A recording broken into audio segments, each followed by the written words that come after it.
most dangerous being in the multiverse isn't Rick Sanchez at all, it's Morty. Yes, a Morty. Picture this, the Citadel of Rick's burning, portal guns dying with pathetic sparks, hundreds of the smartest beings in existence panicking like headless chickens, and at the center of the chaos, a skinny 14-year-old with dead eyes and a cold smile. This isn't just any Morty, this is the Morty who broke reality itself. So how powerful is Evil Morty really? How does a Morty go from nervous grandkid to multiverse-shattering god? Let's break it down, level by level, from 1% to 100% power. At just 1% power, Evil Morty made Ricks dance like puppets. Literally. Remember Evil Rick with the eye patch? He was just a remote-controlled meat suit, and Morty was the puppeteer pulling the strings.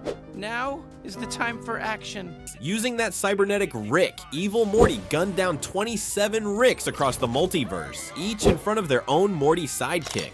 27 Ricks brutally murdered in their own timelines. An unprecedented rickocidal epidemic. He even kidnapped hundreds of Mortys and wired them into a brainwave jammer to cloak himself from detection. Because what hides a Morty brain better than a pile of other Morty brains screaming in unison? Twisted? Absolutely. Effective? 100%. Rick never saw it coming. The Council of Ricks fell for it completely. They arrested Rick C-137 for the murders, because who else could outsmart so many Ricks? A Morty? Pfft, please? Who else would you have us question? You fit the profile. Of all the Ricks in the Central Finite Curve, you're the malcontent. Evil Rick even taunted Rick C-137 during their fight. Ricks don't care about Mortys. Harsh, but that's exactly the attitude Evil Morty banked on. Meanwhile, Evil Morty erased his footprints and vanished. He ripped off his eye patch, tossed the controller, and slipped into the sea of traumatized Mortys like nothing happened. 1 second, he's masterminding a multi-dimensional killing spree. The next, he's just another scared Morty hugging his knees. And no one ever suspected a thing. If a Morty can orchestrate a Rick massacre at 1%, what fresh hell awaits at 5%? By 5%, Evil Morty isn't just playing Puppet Master, he's running for president. On the Citadel of Ricks, a Morty candidate promised reform and unity, saying all the right things to make even Ricks applaud. He basically told them exactly what they wanted to hear. Of course, he didn't rely on votes alone. Evil Morty quietly rigged the election tighter than a Meeseeks box. Rival candidates mysteriously dropped out or had accidents. When one Morty aide uncovered his true identity and tried to blow the whistle, Evil Morty promptly had that poor guy ejected into space along with the incriminating evidence. Cold, but it worked. President Morty won in a landslide. The real test came right after. A secret high council of Ricks pulled Morty aside, basically saying, "Nice win, kid, but we run the show." Morty's response? Snap. He raised his hand and his Rick bodyguards immediately gunned down every Rick with a hand up. No hesitation. None. Not gonna lie, nothing wipes a grin off Rick's face faster than a Morty giving him orders. In one move, Morty turned a puppet presidency into a full-on Morty dictatorship. In other words, Morty just went full Emperor Palpatine on the Citadel. Mortys everywhere suddenly had a glimmer of hope and fear, seeing one of their own on top. The Citadel was now Morty's playground. By 5%, a Morty held the highest seat in a society of Ricks, and he ruled with an iron fist. If a Morty can boss around thousands of Ricks at 5%, what does 10% bring? Hang tight. Evil Morty at 10% power is basically Morty meets 1984. He's not just ruling, he's rewriting reality on the Citadel. Having secured his throne, he turns to erasing any trace of his past and fortifying his future. First order of business, cover his tracks. Every file on Eye Patch Morty or the Season 1 killings mysteriously disappears from the Citadel databases. Imagine a Morty deftly hacking into Council of Rick's archives and hitting delete on their hardest drives. Investigator Rick either bought off or handled any rumors that the president is an evil Morty from dimension whatever, scrubbed from history, or buried under a pile of fake news. Simultaneously, Evil Morty installs layers of decoys and security. He knows eventually some genius Rick or plucky Morty will come, so he sets traps. One brutal example? In one of his final acts on the Citadel, Evil Morty rounds up any opponents and has them tossed into the void. Ricks, Mortys, it doesn't matter. He'll purge anyone not on Team Morty, and he does it all with that same calm, polite Morty demeanor, which somehow makes it even scarier.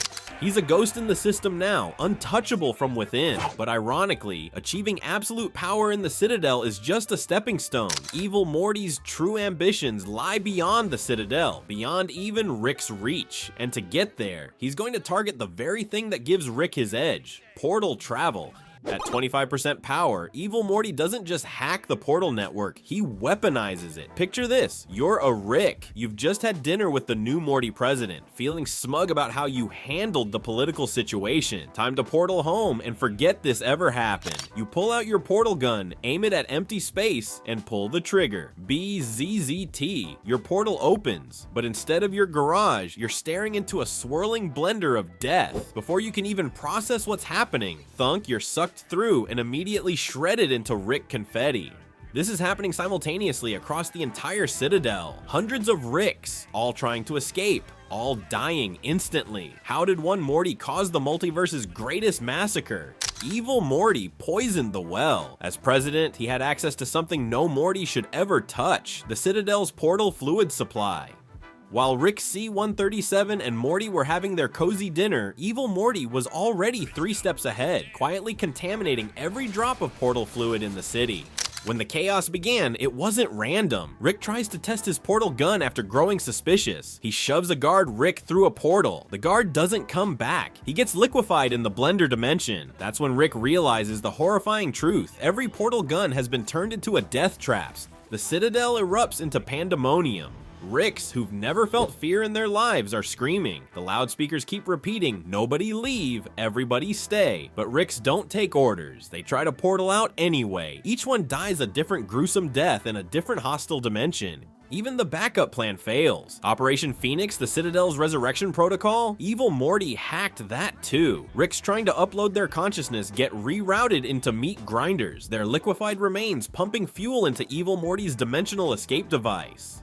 The smartest beings in the multiverse, outsmarted by a kid they called expendable. Rick C-137 and Morty barely escape to the depths of the Citadel, only to discover the portal fluid source has been completely drained. They're trapped. The Citadel is collapsing, and floating above it all in his escape pod, Evil Morty watches his masterpiece unfold. One contaminated fluid supply, hundreds of Ricks dead, the entire interdimensional government destroyed, and Rick's greatest cheat code, portal travel itself, completely annihilated.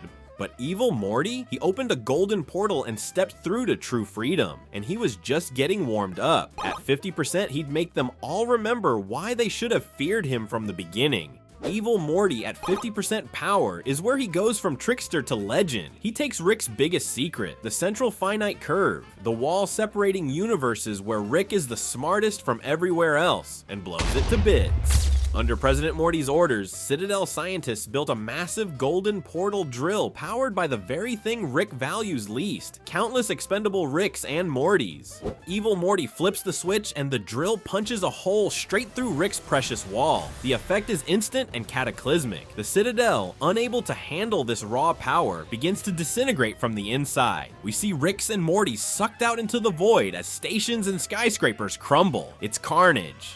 In one stroke, Evil Morty turned the Citadel, Rick's stronghold, into a death trap and broke the multiverse's rules. He casually strolls to an escape pod, inputs new coordinates, and opens a golden portal unlike any Rick has ever made. He steps through and disappears. With that, Evil Morty has escaped the cage Rick built. The multiverse would never be the same. Every universe where Rick reigns is now sealed off behind him like yesterday's news. Ricks can't follow. Their green portals can't reach where he's gone. A Morty just achieved what no Rick ever could: true multiversal freedom. In the middle of the chaos, Evil Morty spells it out to our Morty. The whole Citadel system was built to keep Mortys obedient and Ricks on top. He's the first Morty to say screw this to that arrangement, and he just blew it up. Oh, and by the way, if you're enjoying this wild ride through Morty's manifest destiny, maybe give that like button a little love. Seriously, it helps more than Rick's decoy plans. Alright, back to it. Evil Morty at 50% left the smartest man alive in the dust, but he's not done yet. Q 69%. 69%, nice. Everyone likes this stage. By now, Evil Morty is essentially retired to a private paradise outside any Rick's jurisdiction. He builds himself a luxury space mansion in an uncharted dimension, stocked with everything a supervillain Morty could want. Think a space infinity pool and unlimited pizza. Most importantly, he's armed with a one-of-a-kind gold portal gun that opens doors to places Rick's literally can't even imagine. It's literally gilded, because why not flex? His new home is wrapped in layer upon layer of force fields and security measures. No Rick, no matter how smart, is breaking into this Morty fortress. I wouldn't be surprised if the welcome mat literally says no Ricks allowed. Freedom from Rick and a quiet life on his own terms.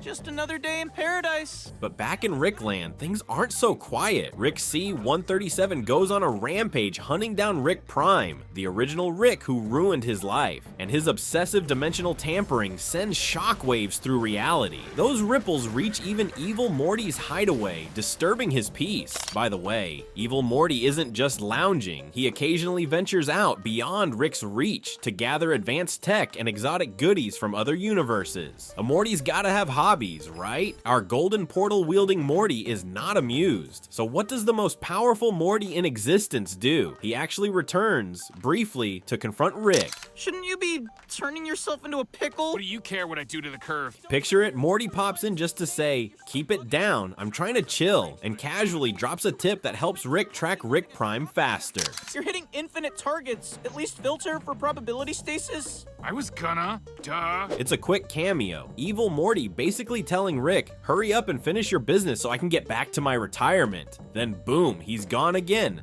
Unfortunately for Morty, Rick Prime isn't so easily handled. The final showdown is coming, and Evil Morty is about to be dragged into it. The 100% Evil Morty is going to be out of hand.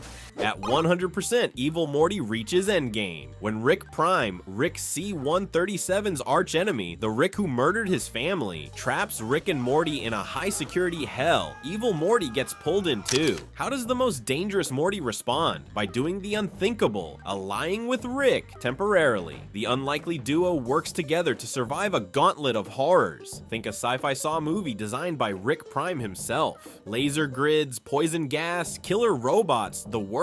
Yet Rick and Morty navigate it all, and Evil Morty is right there, matching Rick's every clever move. It's bizarre. Morty teaming up with a Rick, like Batman grudgingly working with the Joker to take down an even worse Batman. But hey, it works. They even pull a quick costume swap trick to catch Rick Prime off guard, then bring the monster down.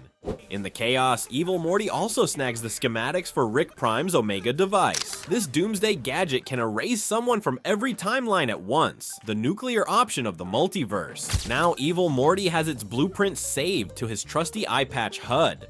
Rick Prime, beaten, tries to bargain for his life and even offers a partnership. Morty shuts him down without a second thought. He doesn't need a partner, and definitely not a Rick. Together with Rick C-137, they shut the Omega device down. Evil Morty makes sure to smash it to pieces after copying it just to be safe, and defeat Rick Prime once and for all. Rick C-137 even gets his long-awaited revenge on Rick Prime, with Evil Morty's tacit blessing, but as expected, it feels empty. Evil Morty's not surprised. He's felt that same emptiness after killing dozens of Ricks himself. How's it feel? Better?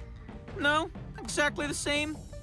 Yeah, it always does. With Rick Prime eliminated, Evil Morty decides it's time to peace out. Before leaving, he gives Rick C-137 and Morty a final warning. Do not follow me. If they do, he now holds a multiverse kill switch for Ricks, and they all know it. I can end the Rick experiment anytime I want. Morty, our Morty, can't help asking why he doesn't just use it now and finish the job. Evil Morty simply smiles and shrugs. Becoming the next Rick Prime is so not on his to-do list. He's already won by carving out a life beyond Rick's reach. With that, he opens one last gold portal and steps through, effectively untouchable. Rick and Morty are left speechless in that empty lair, standing in the middle of the wreckage of Rick Prime's defeat. They both just watched a Morty do the impossible. If Rick ever underestimated Mortys before, you can bet he won't anymore.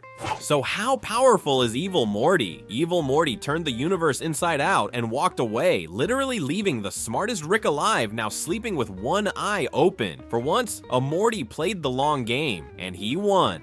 Next time a Rick calls a Morty replaceable. Remember, one Morty replaced Rick as the most feared being in the entire multiverse. Never underestimate a Morty. In the end, the sidekick became the master of his own fate, and maybe of everyone else's, and he's only evil because he truly had to be. Oh, and if your mind is as blown as the Citadel, maybe hit that subscribe button. We've got plenty more multiversal mischief in store.